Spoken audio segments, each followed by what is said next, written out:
আলহামদুলিল্লাহ, আজ আমি অত্যন্ত গুরুত্বপূর্ণ ফজিলতপূর্ণ একটি আমলের ভিডিও নিয়ে আপনাদের সঙ্গে হাজির হয়েছি। এই ভিডিওটিতে আমি আলোচনা করব, আপনি যদি ফজরের নামাজ এবং মাগরিবের নামাজের পর কষ্ট করে এই একটি দোয়া ১০০ বার যদি পড়েন, তাহলে ইনশাআল্লাহ মহান রব্বুল আলামিন আল্লাহ তাআলা আপনার রিজিকের সমস্যার সমাধান করে দিবেন। দুনিয়াতে যতটুক রিজিকের প্রয়োজন আপনার, ততটুক ইনশাআল্লাহ আল্লাহ তাআলা আপনাকে দান করবেন। এর ফলাফল আমরা নিজে পেয়েছি, ইনশাআল্লাহ আমি নিজেও পেয়েছি। আমি অনুরোধ করব, অত্যন্ত পরীক্ষিত এই আমলটি আমি অবশ্যই আপনাদের সাথে শেয়ার করব। তার জন্য ভিডিওটি অবশ্যই সম্পূর্ণ দেখতে হবে।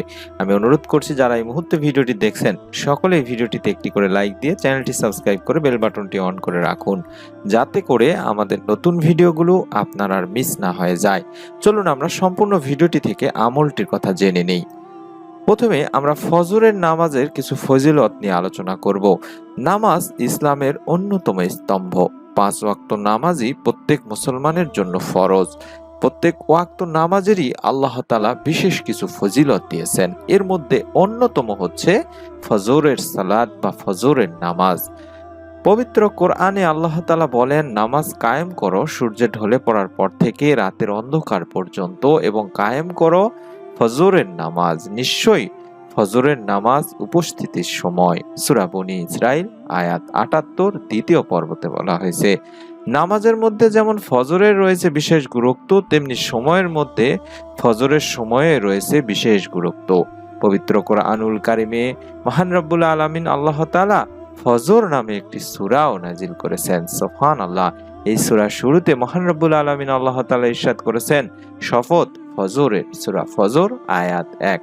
হাদিস শরীফে ফজরের নামাজের বিশেষ তাগিদ রয়েছে। জুনদুব ইবনে আব্দুল্লাহ রাদিয়াল্লাহু তাআলা আনহু থেকে বর্ণনা করা এক হাদিসে মহানবী সাল্লাল্লাহু আলাইহি সাল্লাম ইরশাদ করেছেন, যে ব্যক্তি ফজরের নামাজ পড়বে সে আল্লাহর জিম্মায় থাকবে। সহিহ মুসলিম হাদিস নম্বর ৬৫৭তে বলা হয়েছে। এছাড়াও অন্য আরেক হাদিসে বলা হয়েছে, ফজরের নামাজ আদায়কারীকে জান্নাতি মানুষ হিসেবে আখ্যায়িত করা হয়েছে। সুবহানাল্লাহ। আবু মুসা আশআরী রাদিয়াল্লাহু তাআলা আনহু থেকে বর্ণনা করা, আল্লাহ রাসূল সাল্লাল্লাহু আলাইহি সাল্লাম ইরশাদ করেছেন, যে ব্যক্তি দুটি শীতল সময় নামাজ আদায় করবে সে জান্নাতে প্রবেশ করবে। বুখারী এবং মুসলিম শরীফের সহিহ একটি হাদিস। এই ফজরের নামাজ এবং মাগরিবের নামাজের পরে আপনাদেরকে এই অভাব অনটন থেকে বাঁচার জন্য বা জীবিকার রিজিকে বরকত লাভের জন্য দোয়াটি আপনাদেরকে করতে হবে। অর্থাৎ আপনাদেরকে মাগরিবের নামাজেরও গুরুত্ব জানতে হবে বা বুঝতে হবে। হযরত সালামা রাদিয়াল্লাহু তাআলা আনহু থেকে বর্ণিত, তিনি বলেন, সূর্য পর্দার আড়ালে ঢাকা পড়ে যাওয়ার সঙ্গে সঙ্গে আমরা নবী সাল্লাল্লাহু আলাইহি সাল্লামের ইমামতিতে মাগরিবের নামাজ আদায় করতাম। বুখারী শরীফের ৫৬১ নম্বর একটি হাদিসে বলা হয়েছে। অর্থাৎ যথাসম্ভব সূর্য ডোবার সঙ্গে সঙ্গেই মাগরিবের নামাজে দাঁড়িয়ে যাওয়া, বিলম্ব করা অনুচিত। মাগরিবের ফরজ নামাজের পর সুন্নত নামাজের কথা হাদিস শরীফে রয়েছে। এমনকি এর ফজিলতেরও অপরিসীম বলা হয়েছে। যে ব্যক্তি গুরুত্বের সঙ্গে মাগরিবের পরের ২ রাকাত সুন্নত নামাজ আদায় করবে, তার জন্য জান্নাতে একটি ঘর নির্মাণ করা হয়। তিরমিজি হাদিস নম্বর ৬৩৬২তে বলা হয়েছে। আমি আমার সম্মানিত দ্বীনী ভাই বোনদেরকে অনুরোধ করব, এই গুরুত্বপূর্ণ ২টি সময়ের নামাজ অর্থাৎ ফজর এবং মাগরিবের নামাজের পরে আপনারা এই ছোট্ট দোয়াটি কষ্ট করে ১০০ বার আমরা যেভাবে পড়েছি এই নিয়মে পড়ে দেখুন। আল্লাহ তাআলা চাহে তো আপনার পরিবার থেকে আমাদের মতো ইনশাআল্লাহ অভাব অনটন দূর হয়ে যাবে। আপনার অকল্পনীয় উৎস থেকে রিজিকের সংস্থান আল্লাহ তাআলা করে দিবেন। আমি উল্লেখিত আমলটি করার জন্য অনুরোধ করছি, নিয়মটি অত্যন্ত মনোযোগের সঙ্গে শোনার জন্য।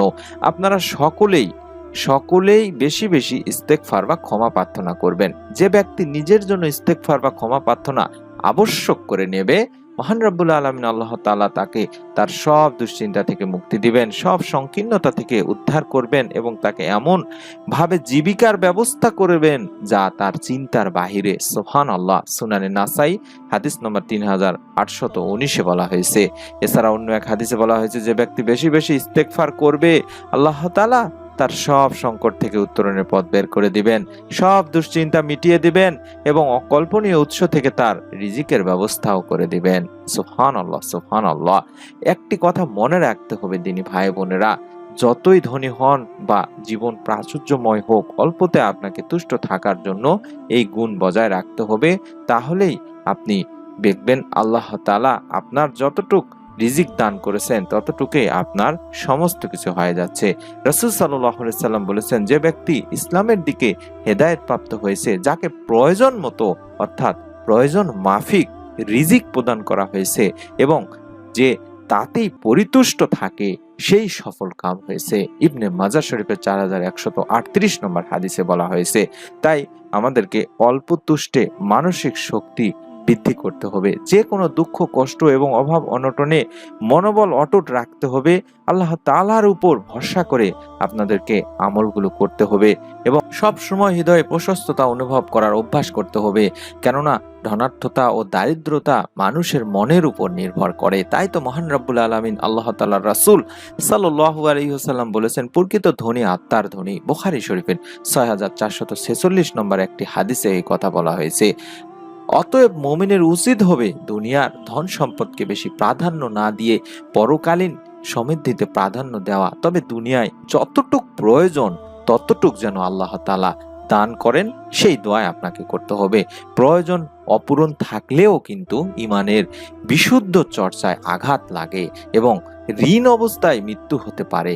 হযরত আব্দুল্লাহ ইবনে মাসউদ রাদিয়াল্লাহু তাআলা আনহু থেকে বর্ণিত হাদিস শরীফে বলা হয়েছে, প্রিয় নবী সাল্লাল্লাহু আলাইহি সাল্লাম এরকম একটি দোয়ার কথা বলেছেন, যে দোয়া পড়লে বা যেখানে সামর্থ্য বা সচ্ছলতা চাওয়া হয়েছে এবং এই দোয়াটি আমরাও করেছি, আমি নিজেও করেছি। আল্লাহ তাআলার অশেষ মেহেরবানিতে ফজর এবং মাগরিবের পরে বিশেষ করে দোয়া কবুল হয়। এই দুই সময়ে বেশি বেশি দোয়া করার কথা বলা হয়েছে হাদিস শরীফে। এই দুই সময়ের জন্য আমি দোয়াটি করেছি। আমার দিনী ভাই বোনেরা অনেকেই করেছেন। আল্লাহ তাআলা আমাদেরকে বিভিন্নভাবে সহায়তা করেছেন, আমাদেরকে রিজিকের সংস্থান করে দিয়েছেন। দিনী ভাই বোনেরা, মনের মধ্যে বিশ্বাস নিয়ে আপনারা আমলটি করবেন।